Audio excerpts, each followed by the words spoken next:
Hello everyone, hope you all are doing well. As you all know, we are starting with the political science for BA second semester student of Punjab University Chandigarh, and we completed up to chapter 7, which is the concept of liberty, and we also completed chapter 11, which is the meaning of democracy, its types and characteristics. And now from today we are going to start with chapter 8, which is the concept of equality. And in this chapter we are going to study what is the introduction of equality, that from where we are taken this concept of equality, what is the meaning of equality, what are the different definitions of equality given by different thinkers and authors of political science, what are the different characteristics of equality, how equality is associated with liberty, can we read equality without liberty, and they are the complementary to each other. So in this chapter we cover all this concept. अब हम देख लेते हैं कि आप introduction में क्या लिखोगे इक्वालिटी वाले चैप्टर की। सबसे पहले आपने लिखना है कि जो इक्वालिटी का जो कंसेप्ट है वो कौन सी सेंचुरी में आया है, इसका ओरिजिन कैसे हुआ है। सबसे पहले आपको याद रखना है कि 18th century and French revolution आपने याद रखना है। कैसे? बिफोर फ्रेंच रेवोल्यूशन के पहले क्या होता था, किंग को पास डिवाइन पावर्स थी। किंग सोचता था कि उसे डिवाइन पावर्स मिली है, भगवान ने उसे पावर दिया कि वो लोगों पे राज करे, उनके लिए कैसे भी लॉ बनाएगा, वो जैसा भी लॉ बनाएगा लोगों को उसे फॉलो करना ही होगा। इससे क्या हो रहा था, उस कंट्री में हसल एंड बसल हो रहा था, सारे लोग जो थे किंग के खिलाफ हो गए थे क्योंकि वो इररेलेवेंट डिस्क्रिमिनेटिव लॉ बन रहे थे। रिच इसमें रिच हो रहा था, पुअर पुअर होता जा रहा था। इसी की वजह से क्या हुआ, आपका इक्वालिटी का कंसेप्ट आया। उसमें कहा कि सब इक्वल है, कोई डिवाइन पावर्स नहीं होती है, ये सब कुछ इसमें आया आपका फ्रेंच रेवोल्यूशन के बाद। ठीक है, इसके बाद आपका इंडस्ट्रियल रेवोल्यूशन आया, डिफरेंट रेवोल्यूशन आए, पर आपका जो मेन आपने फोकस ना 18th century and French revolution. अगर आप यहाँ वर्ड देखोगे तो स्लोगन आता है liberty, equality and fraternity, and these principle were made the basis of the French revolution. देखो फ्रेंच रेवोल्यूशन में ये 3 वर्ड्स आते हैं, बस आपको इतना पता होना चाहिए। उसके बाद देखो इक्वालिटी का आप मतलब क्या समझते हो। जब मैं पहली बार वर्ड सुनती हूँ इक्वालिटी तो आपके दिमाग में क्या होता है, equal, her cheese equal, equal income, equal standard of life, equal wealth, सब कुछ इक्वल होएगा। क्या ये पॉसिबल है? आज की कंट्री में सब कुछ इक्वल। फॉर एग्जाम्पल एक जो है, एक स्टूडेंट है, वो कुछ मेहनत नहीं कर रहा, वो कुछ नहीं कर रहा, उसके पास अपने वो नोटबुक नहीं फ्रेम, अपने नोट्स नहीं फ्रेम कर रहा, वो कुछ नहीं कर रहा, क्या उसको हक है इक्वल मार्क्स का? एक इंसान है जो सिर्फ सोए जा रहा है, क्या उसको हक है कि वो एक सिविल सर्विसेज में चला जाए? तो इक्वालिटी तो यही कहती है कि सबको इक्वल मिलना चाहिए, सब कुछ मिलना चाहिए इक्वल। पर अगर आप इसकी डायमेंशंस देखोगे तो आपको समझ आएगा कि एक नेगेटिव एस्पेक्ट होता है, एक पॉजिटिव एस्पेक्ट है इक्वालिटी का। फॉर एग्जाम्पल इक्वालिटी ये भी कहती है मेरा राइट टू स्पीच है मेरे पास, मैं किसी को कुछ भी बोलूँ, क्या मैं किसी को अब्यूजिव लैंग्वेज देना स्टार्ट कर सकती हूँ ये कह के कि ये मेरा राइट है, ये मेरे पास तो इक्वालिटी का राइट है, ये मेरा हक है बोलने का, जैसा वो कर रहा है मैं भी। ऐसे तो क्या होगा, माइट इज राइट स्टार्ट हो जाएगा। अगर वो मेरा हाथ तोड़ के जाएगा, मैं भी उसका हाथ तोड़ दूंगी, तो इससे क्या होगा, सोसाइटी में अच्छी तरह हार्मनी एस्टैब्लिश नहीं हो सकती। तो हम आगे देखते हैं हम इक्वालिटी का क्या। देखो यहाँ लिखा है ना, therefore equal treatment with all is not possible because honest and dishonest man can not be given equal treatment. कि एक इंसान ऑनेस्ट है, एक इंसान डिसऑनेस्ट है, उसे इक्वल ट्रीटमेंट हम नहीं दे सकते, इसलिए हम क्या करते हैं, रीजनेबल रिस्ट्रिक्शंस लगाते हैं आप अपने इक्वालिटी के कंसेप्ट पे। देखो 2 एस्पेक्ट्स होते हैं आपके इक्वालिटी के। आप इसके अंदर का जो है मटेरियल इसको आप देख सकते हो, बाकी जो ओवरव्यू है जिसका बेसिक कंसेप्ट मैं आपको बता देती हूँ। जैसे ये है कि नेगेटिव एस्पेक्ट क्या होता है कि इंसान पैदा ही, जैसे कई ऑथर्स हैं, कोई थिंकर्स हैं, वो कहते हैं कि जो इंसान पैदा ही फ्री हो तो उसको बस फ्री होना चाहिए, वो फ्रीडम है, इक्वालिटी होनी चाहिए, इसकी इक्वल ट्रीटमेंट मिलना चाहिए उसको। पर ये पॉसिबल नहीं हो सकता, उसके ऊपर कुछ रिस्ट्रेन भी लगाने होने चाहिए। Discrimination should be made on the basis of one's intelligent. Discrimination कैसे आप कर सकते हो, किसी की इंटेलिजेंस के बेसिस पे आप discrimination, ability and education and commitment. For example आप किसी जॉब में जाते हो, ठीक है, और वहाँ क्वालिफिकेशन है +2 कि मिनिमम क्वालिफिकेशन आपकी क्या होनी चाहिए, +2 होनी चाहिए। +2 पा एक है ग्रेजुएट आ गया, एक पोस्ट ग्रेजुएट भी वहाँ जाते हो, उसी जॉब के लिए कैंडिडेट्स आ जाते हैं। वहाँ एक नीचे लाइन भी लिखी होती है कि higher qualification is preferable by the way. पर उन्होंने निकाली क्या है, उन्होंने जॉब निकाली है +2 बेस पे, पर उन्हें एक नीचे लाइन दे देते हैं कि higher qualification candidate should be preference, उसे प्रेफरेंस मिलेगी। अगर सोचो वो पोस्ट ग्रेजुएट हो, उसके बाद इनका रिटन एग्जाम सोचो सबके इक्वल मार्क्स आ जाते हैं, सारे क्लियर कर लेते हैं, उसके बाद वो इंटरव्यू राउंड होता है उनका। इंटरव्यू राउंड में क्या होता है, नॉलेज देखी जाती है उसकी, इंसान की, उसकी पर्सनैलिटी। एक पोस्ट ग्रेजुएट है उसके पास ज़्यादा नॉलेज है एज़ कम्पेयर टू ग्रेजुएट, और एक ग्रेजुएट है उसके पास ज़्यादा नॉलेज एज़ कम्पेयर टू +2। तो इसलिए क्या होता है, यहाँ इक्वालिटी नहीं फ्रेम कर सकते हम। किसी के हम क्वालिफिकेशन के बेसिस पे डिस्क्रिमिनेशन हो रहा है, किसी की इंटेलिजेंस के बेस पे डिस्क्रिमिनेशन हो रहा है, तो ये कह रहे हैं कि हर जगह हर चीज़ में इक्वालिटी पॉसिबल नहीं है। Positive aspect of we mean to provide equal opportunities. Positive कहते हैं हम इक्वल अपॉर्चुनिटीज देंगे कि वो अपने आप को उस काबिल बना सके। जैसे आपके पास राइट टू एजुकेशन है, वो कह रहे हैं कि एक बच्चा है जिसके पास पढ़ने लिखने के लिए पैसे नहीं है, तो सरकार कहता है हमने आपको राइट टू एजुकेशन दिया है, आप पढ़ो। आप यहाँ देखो, आप चंडीगढ़ में आओगे, अगर गवर्नमेंट स्कूल देखोगे ना 8th तक सब बच्चों को free books, I think uniform भी फ्री मिलती है, बुक्स तो मिलती है यहाँ फ्री। तो देखो यहाँ क्या है, राइट टू एजुकेशन को इसने अच्छे तरीके से इम्प्लीमेंट कर रखा है कि कोई भी अपनी शिक्षा से वंचित ना रहे। तो इस तरीके का सिस्टम है। तो पॉजिटिव इक्वालिटी, पॉजिटिव एस्पेक्ट है जो इक्वालिटी का, वो आपको क्या कह रहा है कि जो सरकार है या कुछ ऐसा एटमॉस्फेयर क्रिएट करे, कोई भी अपॉर्चुनिटीज मिले, इक्वल अपॉर्चुनिटीज हो, इक्वल ट्रीटमेंट से equal opportunities to everybody to grow और to do equal treatment with all, कि इस तरीके से अपॉर्चुनिटीज क्रिएट कर दें कि वो अपने आप को उस काबिल खड़ा कर सके। अगर हम सबको इक्वल, जैसे मैं कहूँगी इसकी सैलरी 50,000 की है, मेरे को भी 50,000 रुपये सैलरी मिलनी चाहिए, वो कह रहे हैं आप अपनी काबिलियत उसके अकॉर्डिंग बना लो कि आपको भी 50,000 मिल जाए। इस तरीके से ये पॉजिटिव एस्पेक्ट है इक्वालिटी का। उसके बाद देखो डेफिनेशन है इक्वालिटी की, आपको कोई भी जो भी इजी लगे डेफिनेशन आप वो लिख सकते हो। जैसे बारकर बोलते हैं equality mean ending of special rights. Equality मतलब क्या, आपको एक स्पेशल राइट्स जो मिले होते हैं वो उसका खत्म करना होता है। ठीक है, आप ये इसमें से देख सकते हो। कैरेक्टरिस्टिक्स ऑफ इक्वालिटी आते हैं प्रोविजन ऑफ इक्वल राइट, जब आप सबके पास इक्वल राइट्स होंगे। जैसे मैं कहूँगी मेरे को राइट टू रोम, मेरे को इधर जाने का अधिकार है, मुझे फ्रीडम है स्पीच की, तो सामने वाले के पास भी स्पीच की फ्रीडम है, तो ये इक्वल राइट्स आपको मिले। सबके पास देखो फंडामेंटल राइट्स है जो आपके कॉन्स्टिट्यूशन ऑफ इंडिया में पार्ट 3 में, वो सबके पास सेम है। फॉर उसमें लिखे ना सिटीजन्स, सबके पास सेम है वो राइट्स। ये नहीं कि वुमेन को दिए गए हैं मैन को नहीं दिए गए, या मैन को दिए वुमेन को नहीं दिए, सबके पास ऑल जेंडर्स के पास इक्वल राइट है, फंडामेंटल है। एब्सेंस ऑफ स्पेशल राइट्स, ये नहीं कि मैं स्पेशल राइट्स मतलब यहाँ क्या है आपका कि मैं कहूँगी जो सोचो एक फेयर कम्प्लेक्शन है उनके लिए अलग राइट्स हैं, ठीक है, जिनकी डार्क कम्प्लेक्शन है उनके लिए अलग, ऐसा कुछ राइट नहीं, सारे इक्वल हैं। ठीक है, डिफरेंट कास्ट डिफरेंट क्लास, ऐसा कोई स्पेशल राइट किसी को नहीं है। तो इक्वालिटी हम कहाँ देख सकते हैं, इक्वालिटी के फीचर्स क्या हैं, उसके कैरेक्टरिस्टिक्स क्या हैं, उसकी विशेषताएं क्या है कि आप इक्वल राइट्स दोगे, जो कोई स्पेशल राइट्स हैं उन्हें खत्म करोगे, और इक्वल अपॉर्चुनिटीज दोगे लोगों को। सोचो एक गरीब तबका है, उसे उठाने के लिए आप इक्वल अपॉर्चुनिटीज दोगे। फॉर एग्जाम्पल क्या है, लोग कहते हैं कि इक्वालिटी है, अगर आपको मैं एक जर्नल सा एग्जाम्पल दूँ आप इसे कनेक्ट कर लोगे बहुत जल्दी। आप किसी गवर्नमेंट जॉब का फॉर्म भर रहे हो या कहीं भी फॉर्म भरते हो, वहाँ देखो लिखा होता है कि वुमेन्स की फीस नहीं है। अब मेल कैंडिडेट्स क्या कहते हैं, वैसे तो कहते हैं कि इक्वालिटी है पर इनसे फीस क्यों नहीं ले रहे।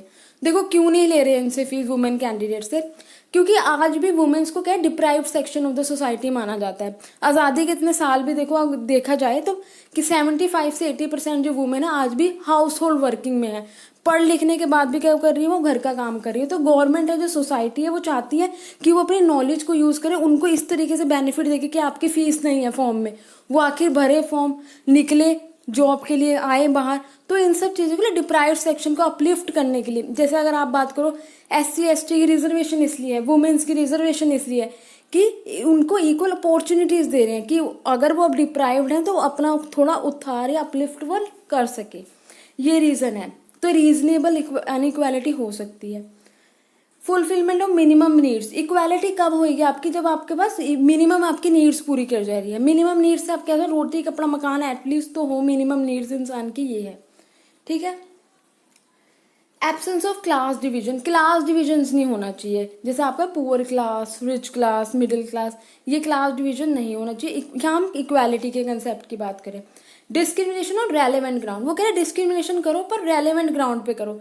देखो तो although the concept of equality means absence of special rights, वो कहता है स्पेशल राइट्स ना दो, yet it give special facility to disabled. For example मैं कहूँगी आपने डिसेबल्ड है कोई इंसान, मैं कहूँगी कि आपने ये रैंप क्यों बना रहे हो। आपने देखा होगा किसी कहीं स्कूल्स में देखा होगा, कहीं ऑफिस में देखा होगा कि जो डिसेबल्ड पर्सन होते हैं उनके लिए रैंप्स बनाए होते हैं सरकार ने, और जो जो ठीक है नॉर्मल इंसान, वो स्टेयर्स यूज करके जा रहे हैं। अब वो भी कहें कि इनके लिए रैंप क्यों बना रहे हो, देखो वो क्या है, उनके पास वैसी उस तरीके की वो आपके आपकी एबिलिटी तो है नहीं उनके पास कि वो स्टेयर्स के आराम से चल के चले जाएं। तो उनको फैसिलिटेट करने के लिए, उनको इक्वल अपॉर्चुनिटीज देने के लिए उनके लिए गवर्नमेंट ने या जो भी अथॉरिटीज़ है वो रैंप फ्रेम कर देती हैं, बनवा देती हैं। लिफ्ट के लिए इसलिए बोला गया है, ठीक है ना। उनको रिजर्वेशन दे रहे हैं जॉब के अंदर कि वो अपने आप को वो कमज़ोर ना समझे, उनके पास भी सेम एबिलिटी वो आ सके आगे, अपनी इक्वल अपॉर्चुनिटीज़ का यूज़ कर रहे हैं। देखो चिल्ड्रंस के लिए, वुमेन के लिए backward class of the society, ठीक है। ये है डिस्क्रिमिनेशन। रेलिवेंट ग्राउंड्स पे आप डिस्क्रिमिनेशन कर सकते हो। ये मैं ये नहीं कह सकती मैं स्टेयर से जा रही हूँ तो इसे भी स्टेयर से जाना पड़ेगा। नो, उनके लिए रैम्प्स बना रही है गवर्नमेंट ने, क्योंकि वो अपने आप को वो ना समझे कि हम डिप्राइव्ड है, ठीक है। देखो फिर इसके करेक्टरिस्टिक्स यहाँ खत्म हो जाते हैं। हम कह सकते हैं जो provision of equal rights for the people living in the state and absence of special rights, मतलब कि आप अगर उनके पास वो डिप्राइव्ड भी है, अगर इक्वालिटी वो इक्वल नहीं है, तो उनके लिए एक ऐसी अपॉर्चुनिटीज क्रिएट करी जाए कि वो अपने आप को ऊपर लेके आ सकें। उनके जैसे पढ़ने का अधिकार है, वो कहते हैं अगर वो पढ़ लिख के कुछ बन जाएंगे तो वो भी रिच बन जाएंगे, तो गवर्नमेंट उन्हें पढ़ने का मौका भी दे रही है, ठीक है ना। इस तरीके अपॉर्चुनिटीज क्रिएट करना होता है। आपने इस डेफिनेशन को लिखना है बड़े ध्यान से समझ के। उसके बाद आपके पास आती है वेरियस डायमेंशंस ऑफ इक्वालिटी, कि इक्वालिटी की डायमेंशंस क्या है। जैसे आपकी पॉलिटिकल इक्वालिटी, की पॉलिटिक इरा में कैसी आपको इक्वालिटी मिलेगी, आपको राइट टू वोट सबको 18 साल से जो भी ऊपर है।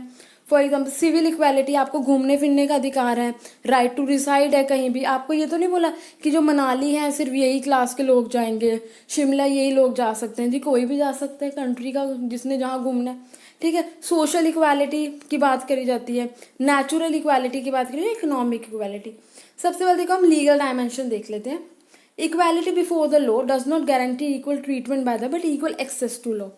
देखो क्या है लीगल इक्वालिटी में, क्या है कि आपके पास, आप कहते हैं ना राइट टू इक्वालिटी, सबका पास लॉ का इक्वल अधिकार है, इक्वल एक्सेस कर सकता है आप, ठीक है। कैसे है legal equality before the law, कोई भी हो इंसान, रिच हो पुअर हो, सारे लॉ के आगे इक्वल है। Equal protection of law, protection सबको लॉ की इक्वल मिलेगी, चाहे वो रिच हो चाहे पुअर हो। इक्वल राइट्स मिलते हैं, इक्वल लॉज बना देती है गवर्नमेंट। जैसे आप फंडामेंटल राइट्स देखो तो इक्वल है सबके लिए। इक्वल अपॉर्चुनिटीज, पब्लिक अपॉइंटमेंट, जैसे मैंने आपको एग्जांपल दिया जॉब के लिए रिलेटेड, आपको इक्वल अपॉर्चुनिटीज मिलती है। Special provision for the weaker section, देखो यहाँ अगर आप स्पेशल प्रोविजन उनको वीकर सेक्शन को ऊपर उठाने के लिए, जो डिप्राइव्ड सेक्शन है सोसाइटी का, तो स्पेशल प्रोविजन बनाते हैं। जैसे कि हम बोलेंगे जो विडो है, जो डिवोर्स्ड है, उनके लिए 10% हम कोटा रख रहे हैं इस जॉब के अंदर, उनकी रिजर्वेशन निकाल देते हैं। जैसे ईवीएस की अब निकाल दी है, इकोनॉमिक वीकर सेक्शन की निकाल दी है।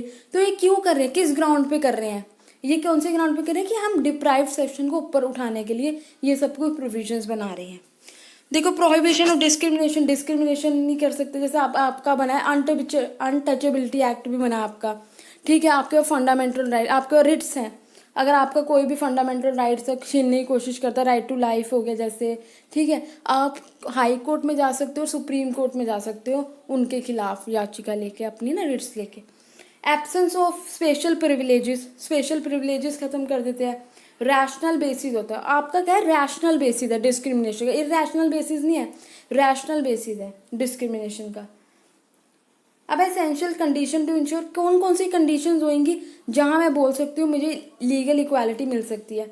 अगर डेमोक्रेटिक स्टेट है, इकोनॉमिक इक्वालिटी होगी। देखो poor man can not enjoy equal right, उसे अपनी रोटी और कपड़े से ही फुर्सत नहीं है, वो कहाँ पॉलिटिकल राइट एक्सेस करेगा, वो कहाँ किसी के खिलाफ कंप्लेंट करने जाएगा, नहीं ना। वो कहते हैं ना कानून भी किसको प्रोटेक्ट करना है, जो अवेयर होगा अपने राइट्स के लिए। अब देखो जिसने 9 से 5 नौकरी करनी है, जो दुकान पे बैठ रहा है, वो क्या किसी के खिलाफ कंप्लेंट करेगा। देखो आप कितने लोग हैं यहाँ कंप्लेंट करने जा रहे हैं, को अगर कोई भी उन्हें तंग कर रहा है, कितने लोग करते हैं, वो कहते हैं यहीं मामला खत्म करते हैं, कौन लंबे चक्करों में पड़ेगा। ये लंबे चक्कर का क्या मतलब है, यहाँ की अवेयरनेस नहीं है, और उनके पास इतने अपना ही इतना बर्डन है, उनको अपना ही रोटी कपड़े मकान से फुर्सत नहीं है कि वो क्या अपने राइट्स के लिए एक्सेस करेंगे। तो वो कहते हैं इकोनॉमिक इक्वालिटी भी होनी चाहिए।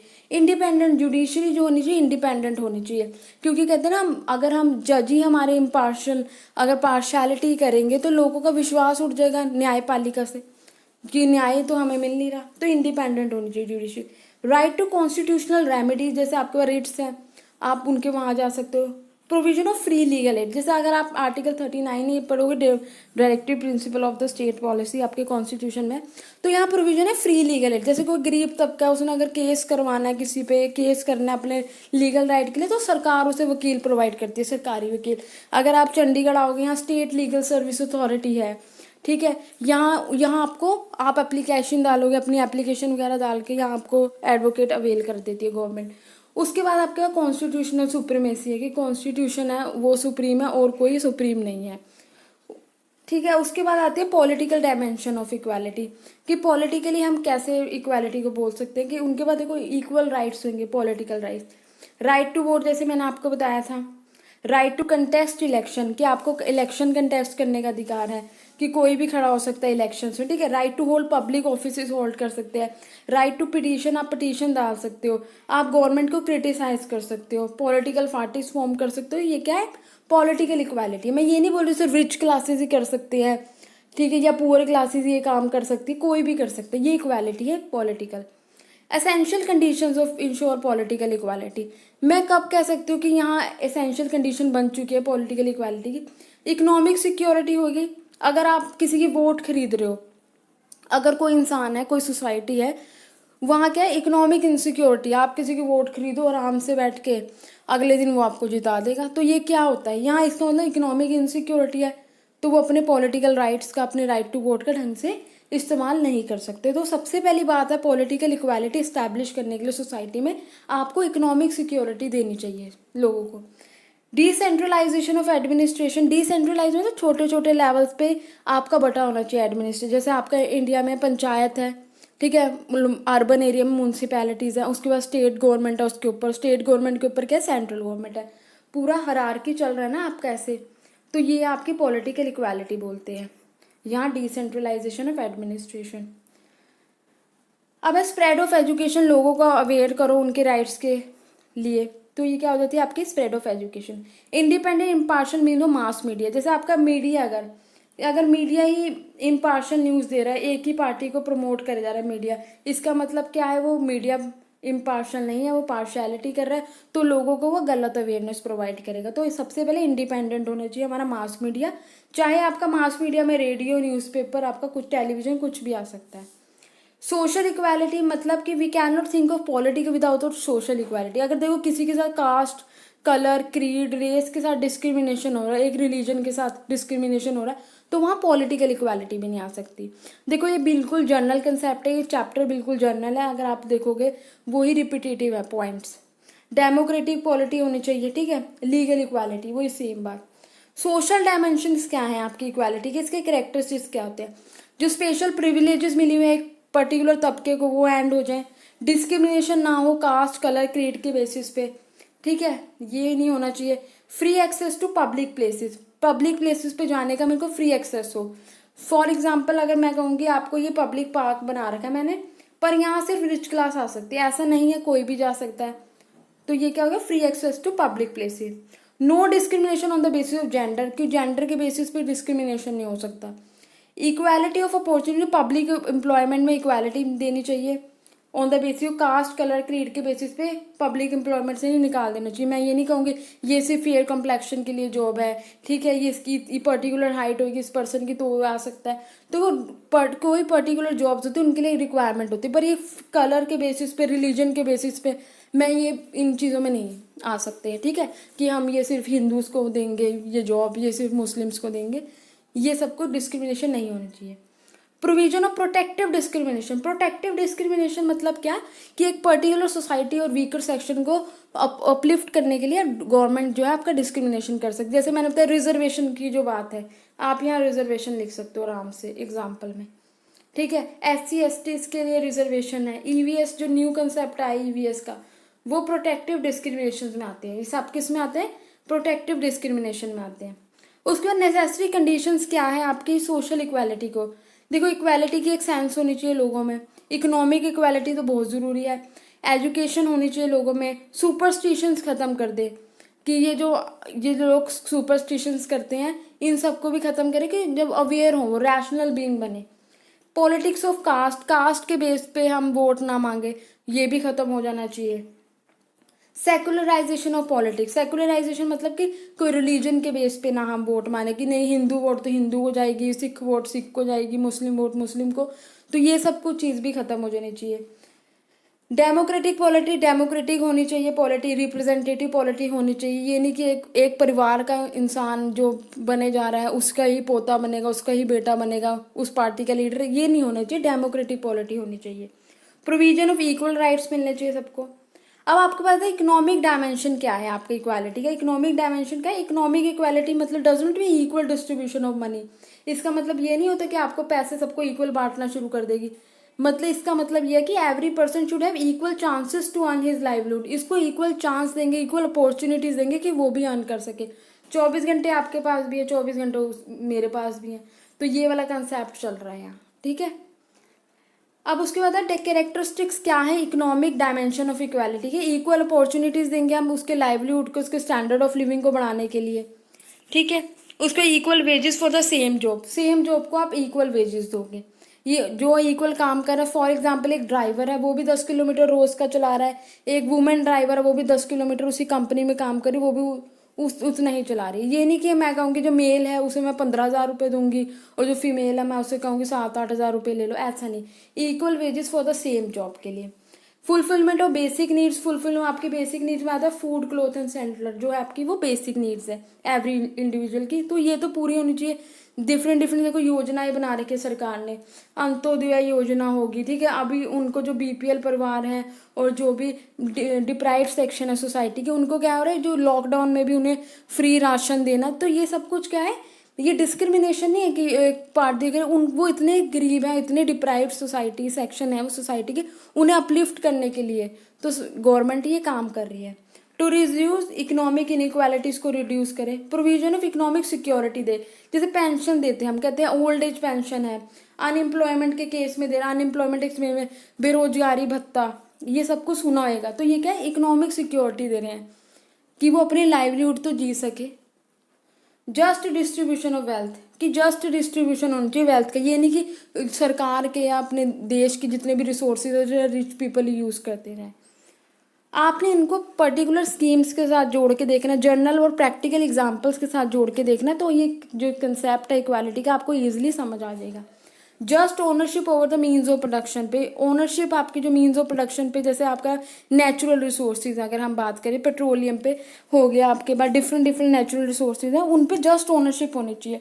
ये नहीं एक पर्टिकुलर क्लास के लोग हैं उस पर पेट्रोलियम पे उन्हीं का पूरा हक है, ऐसा नहीं, ठीक है। फिक्स आवर्स होने चाहिए वर्क के, आपके पास फिक्स आवर्स होनी चाहिए। 8 घंटे की जॉब है, 9 घंटे की जॉब है, ये नहीं कि मजदूरों से 24-24 12-12 घंटे फैक्ट्रियों में काम करा रहे हैं। इसी के रोकने के लिए आपका फैक्ट्री एक्ट आया है, ठीक है, इंडस्ट्रियल डिस्प्यूट एक्ट आया है, ट्रेड यूनियन एक्ट आया है, देखो लेबर से रिलेटेड जितने सारे ये एक्ट्स हैं। उसके बाद देखो क्या कंडीशन होगी जब मैं बोल सकती हूँ आपकी इकोनॉमिक इक्वालिटी है। सबसे पहले क्या होता है, मिक्स्ड इकोनॉमी होती है आपकी। इकोनॉमी आपकी मिक्स्ड होनी चाहिए, ना सोशलिस्ट इकोनॉमी होनी चाहिए ना आपकी कैपिटलिस्ट इकोनॉमी होनी चाहिए। मतलब क्या है, इंडिया क्या है, मिक्स्ड इकोनॉमी है कि वो प्रॉफिट मेकिंग भी होती है और लोगों का वेलफेयर भी करती है, तो ये क्या कहलाती है, आपकी मिक्स्ड इकोनॉमी कहलाती है, ठीक है। उसके fulfilment of basic economic needs है, वही चीज़ है वो फुलफिल होनी चाहिए। To provide proper opportunities to earn livelihood, आपको प्रॉपर अपॉर्चुनिटीज मिलनी चाहिए अपना लाइवलीहुड जीने के लिए। इकोनॉमिक सिक्योरिटी होनी चाहिए, जो stop the centralisation of wealth, एक ही हाथों में वेल्थ नहीं होनी चाहिए। टैक्सेशन पॉलिसी अच्छी होनी चाहिए, जैसे कि अभी क्या है कि जो 5 लाख से सालाना इनकम है उनको कोई टैक्स नहीं देना पड़ता। इनकम जो स्लैब्स है, टैक्स की स्लैब है, अगर आप बजट देखते हो 1 फ़रवरी को आता है हमारा बजट, अगर आप उसमें बजट देखते हो तो टैक्स से रिलेटेड बात करते हैं कि टैक्स में क्या छूट मिली है। जिसकी सालाना इनकम है, आईटीआर कौन फिल करेगा, आईटीआर कौन नहीं फिल करेगा। 5 लाख से इनकम है उसको 0 टैक्स देना पड़ेगा, ठीक है। जो वो है बेरोजगार है उनको थोड़ी, उनसे थोड़ी टैक्स ले रहे हैं वो। और जो इतने इकोनॉमिक वीकर सेक्शन है पर्टिकुलर कि अगर 5 लाख से 10 लाख सालाना इनकम है तो इस पर कितना टैक्स लगेगा। तो ये इनकम से रिलेटेड आपकी स्लैब बना रखी है, टैक्स स्लैब। आप ये देख सकते हो गूगल पे कितना आपका जो रिसेंट टैक्स स्लैब हो क्या है। Provision to right to work, right to work का अधिकार होना चाहिए, इक्वल वेजेस मिलनी चाहिए। स्पेशल प्लान्स बनाने चाहिए आपको पॉवर्टी को हटाने के लिए, जैसे कि पॉवर्टी एलिवेशन प्रोग्राम्स बनाए, इंदिरा गांधी के टाइम से भी प्रोग्राम चलता आ रहा है, ठीक है। अगर आप देखोगे मजदूरों का मनरेगा है आपका, ठीक है, एम्प्लॉयमेंट से रिलेटेड है।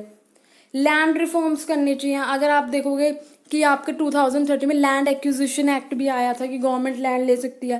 पहले आपके पास राइट टू प्रॉपर्टी क्या था, आपका फंडामेंटल राइट्स था, सब कहते थे कि हमारा प्रॉपर्टी का अधिकार है, सारे अपनी अपनी प्रॉपर्टियां रखते थे। अब क्या हुआ कि गवर्नमेंट को सोचो कोई कोई एरिया बनाना है, कहीं से कैनाल पास करनी है, वो किसी की प्रॉपर्टी है, वो तो कहते हैं मेरा फंडामेंटल राइट्स है, मैं तो नहीं देता। तो इसीलिए वो जो फंडामेंटल राइट्स था वो हटा के उसे एक सिंपल एक कॉन्स्टिट्यूशनल राइट बना दिया गया अंडर आर्टिकल 300 में ए में। उसके बाद देखो special provision to for depressed class के लिए स्पेशल प्रोविजंस बनाने चाहिए। अब वो बोलते हैं कि लिबर्टी और इक्वालिटी क्या है, ये सेम है या दोनों दूसरे से अलग है।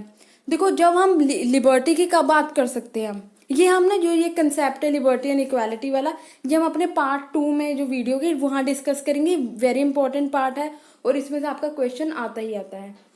ठीक है, ओके, तो हम नेक्स्ट पार्ट में मिलते हैं आपको।